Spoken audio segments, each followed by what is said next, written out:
be back in training sessions. We will see his evolution as always.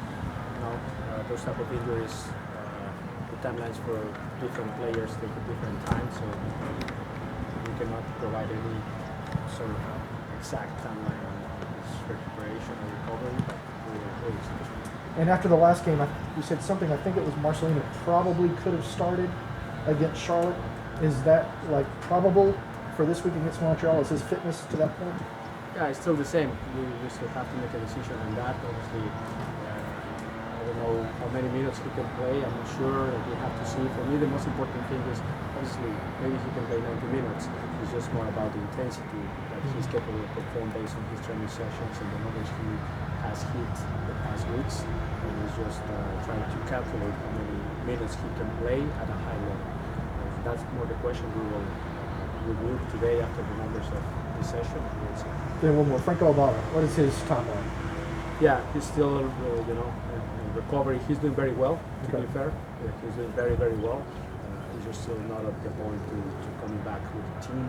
That will probably be next week, and we'll see how often he can be on the field with the And knowing Montreal played last night, does that affect your tactics? Does it make y'all more aggressive early just to try to wear them down because you know they're tired? No, we'll try to play the same style.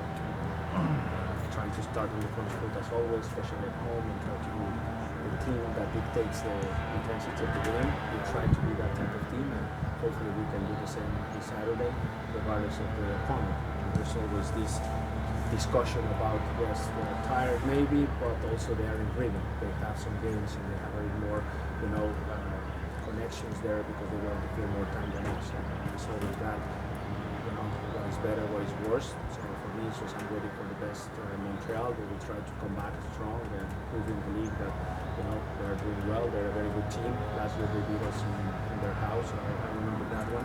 So yeah, we expect the best Montreal possible.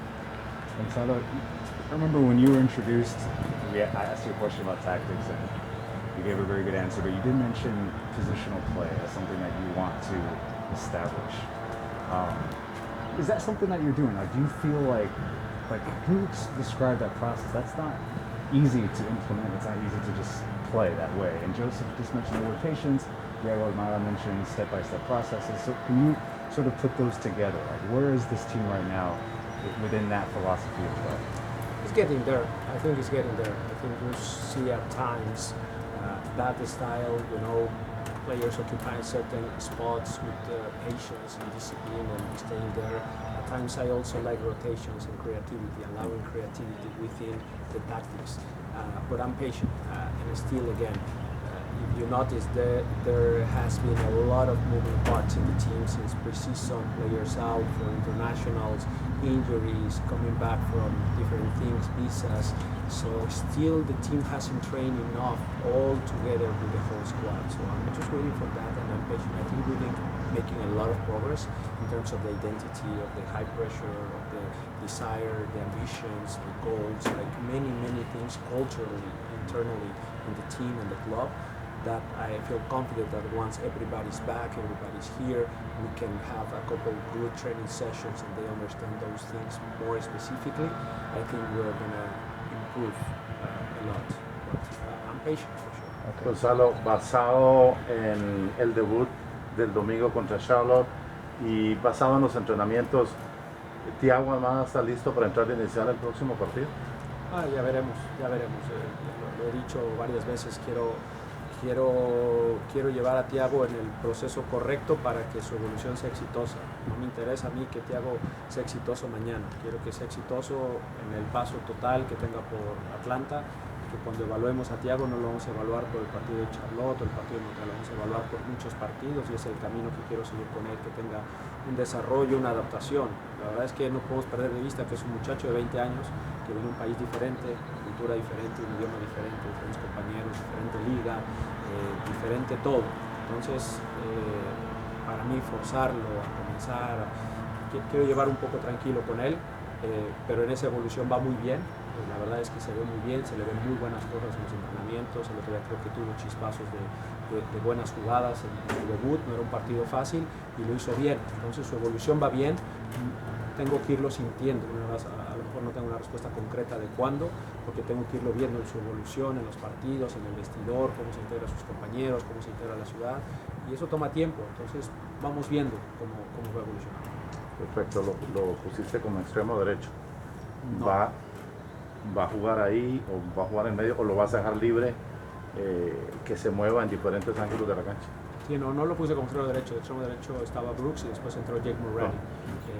Jugó más como una especie de extremo invertido, extremo por izquierda, pero obviamente en la movilidad, en las rotaciones que queremos, en el estilo posicional, queremos que esté rotando constantemente. Entonces, si ponemos juntos a Marcelino con Thiago, habrá veces que Thiago estará más abierto y Marcelino por dentro, a veces que Marcelino estará por fuera y Thiago por dentro, a veces Thiago terminará por detrás de Josef, como si fuera un típico 10 atrás del 9. Y dependiendo de las rotaciones y los espacios que se vayan generando en el partido, irá jugando. Entonces, por eso les hablo de que en dónde va a jugar, pues no lo sé. De repente Andrew Goodman juega de extremo todo el partido porque jugamos con los laterales altos y su posición en realidad en el campo ya nominal es extremo, aunque decimos que juega en línea de 4 cuando es lateral izquierdo. En esa movilidad, por eso es difícil definir a veces las posiciones de los jugadores, porque vamos cambiando dependiendo de los espacios que se vayan generando en el partido. We just asked about Marino and Almeida's positions. Yes. Okay. Can you summarize that really quickly? Yes, for sure. Felipe can summarize. But no, he was asking about the position of Thiago, and I was saying a little bit about the rotations that we want to create, and how at times I put Thiago as a winger, flank, like a left-sided winger. But obviously, in the way we play at times, we want him in the pocket, not just on the flank. And maybe Andrew Goodman is the one that is playing as a winger. So that's why when you guys ask me, where is Thiago playing? Sometimes I don't have a definitive answer because at times Thiago in the game is going to move in the pocket and have a space. Sometimes going to be underneath Josef as a typical number 10 underneath the number 9. Sometimes he's going to drop as an 8. Sometimes he might be out wide, isolating himself 1v1 because he's a very good dribbler. And his coordination with the players around, might be Marcelino, might be Tyler, might be Josef, might be Andrew, is what makes the team positionally not predictable. So we don't want to read, okay, Thiago, you're playing on the flank, left winger, stay there the whole game. So yeah, everybody knows that he's a winger. Or Marcelino, you are the 10, you have to play here all the time and don't move. Like, no, the game nowadays I think is fluid, and within that fluidity, we want them to understand the time and the space of the game. You A few said, more, Coach. Go ahead. yeah, you said after the game that y'all needed to think about set piece defending and kind of review some stuff in your mind. You didn't think it was bad. After reviewing, what is your take on what's been going on with set piece defending? Yeah, I think there's a lot of improving. Today we work a lot again on that. I think there's a lot of little things like who blocks this player, who does this job, who does this role better, but very little things. At the end, I think in the goal that we took, there were a few confusions because of the subs that just came in, and then again, credit to the opponent. It was a great ball and a great header. So we have to also give credit to the position in certain plays, but obviously we can do better. What I would highlight as well is the attacking set pieces. I think we were very creative. We created one that I still don't know why it wasn't a goal. Yeah, me neither. But I understand that referees are correct, and so I just didn't see anything major to not allowing that one. But it was a very good ball, very good movement, very good header again for us, and it didn't count.